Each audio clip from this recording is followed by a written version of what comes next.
Hello students, today we are going to start a new topic that is cube and cube roots. It is just similar to a chapter square and square roots. What is square?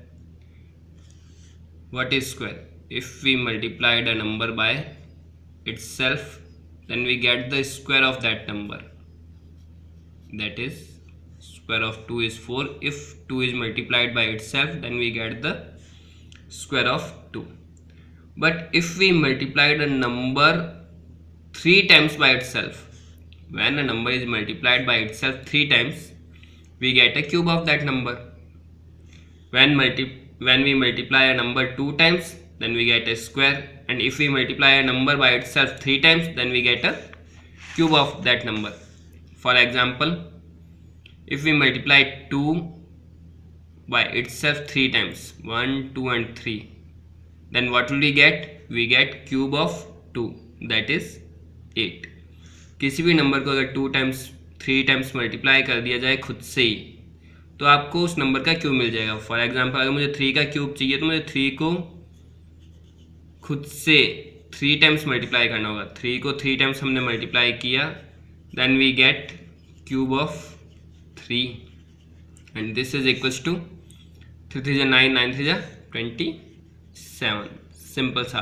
इसका meaning किसी भी number का अगर हमें cube find out करना है तो उससे खुद से 3 टाइम्स मल्टीप्लाई करना है. Okay, now we have to learn some numbers and their cubes. Cube of 1 equals to 1, cube of 2 equals to 8, cube of 3 27, cube of 4 64, cube of 5 125, cube of 6 216, cube of 7 343, cube of 8 512, cube of 9 729, cube of 10 1000. 1 से लेकर 10 तक के cubes आपको tips पे होने चाहिए. इन्हें हमें अच्छे से लर्न करना है क्योंकि ये हमें क्वेश्चंस को सॉल्व करने में काफ़ी हेल्प करते हैं और हमारी कैलकुलेशन को फास्ट बनाते हैं. Okay, so once again, cube of 1 is 1, cube of 2 8, cube of 3 27, cube of 4 64, cube of 5 125, cube of 6 216, cube of 7 343, cube of 8 512, cube of 9 729 and cube of 10 1000. इसका मतलब यहाँ पर एक चीज़ ऑब्जर्व करने लायक है. किसी भी नंबर का क्यूब, सिंगल डिजिट नंबर, ये सिंगल डिजिट नंबर है, ये सिंगल डिजिट नंबर है, 1 to 9 सिंगल डिजिट नंबर है, उनका क्यूब किस में मिल रहा है आपको? 3 डिजिट के अंदर. और 2 डिजिट का जो क्यूब है वो 4 डिजिट में आ रहा है. इसका मतलब कोई भी ऐसा 2 डिजिट नंबर पॉसिबल नहीं है जिसका क्यूब आपको किस में मिल जाए? 3 डिजिट के अंदर. ये एक इंटरेस्टिंग फैक्ट है. कोई भी ऐसा 2 डिजिट नंबर पॉसिबल नहीं है जिसका क्यूब करने पर आपको उसका आंसर 3 डिजिट्स में मिले. मिनिमम कितने डिजिट्स होंगे? 4 डिजिट्स होंगे अगर हमें 2 डिजिट नंबर का क्यूब फाइंड आउट करना है. Now move to the next part. अगर हमें ये चेक करना है कि हमें जो नंबर दे रखा है वो परफेक्ट क्यूब है या नहीं, तो हम प्राइम फैक्टराइजेशन मेथड का यूज़ करेंगे. If we have to check whether the given number is a perfect cube or not, we shall use prime factorization method. And after applying this, we use this statement to check whether the given number is a perfect cube or not. If each prime factor of the number appear 3 times, then the given number is a perfect cube. अगर हमें किसी number के prime factors 3 times मिल रहे हैं तो confirm है वो number perfect cube होगा. For example, prime factors of 8 के प्राइम फैक्टर्स क्या होते हैं? अगर आपको करना नहीं आ रहा है तो आप आसानी से प्राइम फैक्टराइजेशन मेथड का यूज़ करके फाइंड आउट कर सकते हैं. 2 4 जा 8, 2 2 जा 4 एंड 2 1 जा 2. 8 के प्राइम फैक्टर्स क्या हो गए? 2 2 एंड 2. ये 2 कितने टाइम्स अपीयर हो रहा है? 3 टाइम्स. इसका मतलब कंफर्म है कि ये नंबर परफेक्ट क्यूब है क्योंकि इसके जो प्राइम फैक्टर्स मिल रहे हैं वो 3 टाइम्स मिल रहे हैं. सिमिलरली 27 के अगर हम प्राइम फैक्टर्स फाइंड आउट करेंगे तो हमें मिलेगा 3 × 3 × 3 मीन्स नंबर कितने टाइम्स मिल रहा है? 3 टाइम्स. जब तक 3 3 का ग्रुप बन रहा है, 3 सेम नंबर का ग्रुप बन रहा है, तब तक हमारा जो नंबर है वो हमेशा क्या रहेगा? Perfect cube. Again, what is the condition for a number to be a perfect cube? If each prime factor of a number appear 3 times, then we can say that the given number is a perfect cube. Okay, now we are going to solve question number 1 part 5th of exercise 7.1. Here we have to check this number is either a perfect cube or not. क्या ये perfect cube है या नहीं है?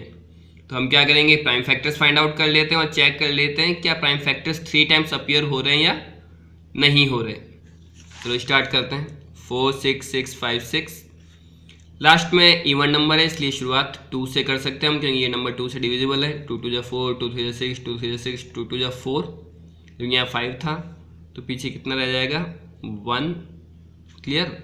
2 2 जा 4, यहाँ तो कुछ बचा ही नहीं, कंप्लीट हो गया। 2 3 जा 6, यहाँ भी कंप्लीट हो गया। 2 3 जा 6, यहाँ पे भी कंप्लीट हो गया। 2 2 जा 4, जबकि यहाँ कितना था 5, तो 1 रह गया। तो 1 को 6 के पहले अप्लाई कर दो तो ये नंबर 16 हो जाएगा। अब 2 8 जा 16, बिल्कुल simple. Again last digit even number आ रहा है तो हमें क्या अप्लाई करना होगा 2 का डिवाइड इस नंबर में आसानी से हो सकता है। 2 1 जा 2, कुछ भी नहीं रहा पीछे।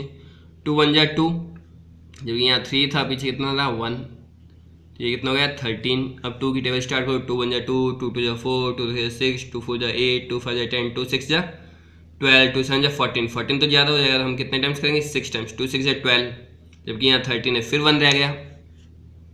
यहाँ पे 1 अप्लाई कर दो, कितना हो गया 12। अगेन 2 6 जा 12, अब कुछ भी नहीं रहा। नेक्स्ट 2 4 जा 8। अब इस नंबर में किसका डिवाइड होगा ये चेक करना है, तो लास्ट डिजिट को चेक करो। इवन आ रहा है, जब तक इवन आ रहा है तब तक हम 2 से डिवाइड कर सकते हैं। 2 से यहाँ पे 11 है, 2 5 जा 10, पीछे कितना रहेगा 1, तो ये कितना बना 16। 2 8 जा 16, कंप्लीट। नेक्स्ट 2 3 जा 6, 2 2 जा 4। अगेन लास्ट डिजिट क्या मिल रहा है इवन। फिर हम किससे डिवाइड कर सकते हैं 2 से। 2 2 जा 4, यहाँ 5 है, पीछे क्या रह गया 1। 8 से पहले अप्लाई कर दो, नंबर क्या बन चुका 18। 2 9 जा 18। नेक्स्ट 3 है, 2 1 जा 2, जब यहाँ 3 था तो पीछे फिर क्या रह गया 1।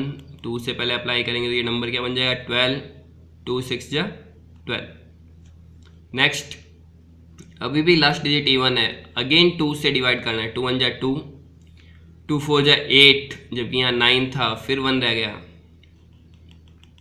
11 हो गया। 2 5 जा 10, कि 2 6 जा करेंगे तो ज़्यादा हो जाएगा 12 हो जाएगा, जबकि यहाँ पे तो 11 नहीं है। तो 2 5 जा 10, जबकि यहाँ 11 है तो फिर 1 रह गया, इसके पास अप्लाई कर लो क्या बन गया 16।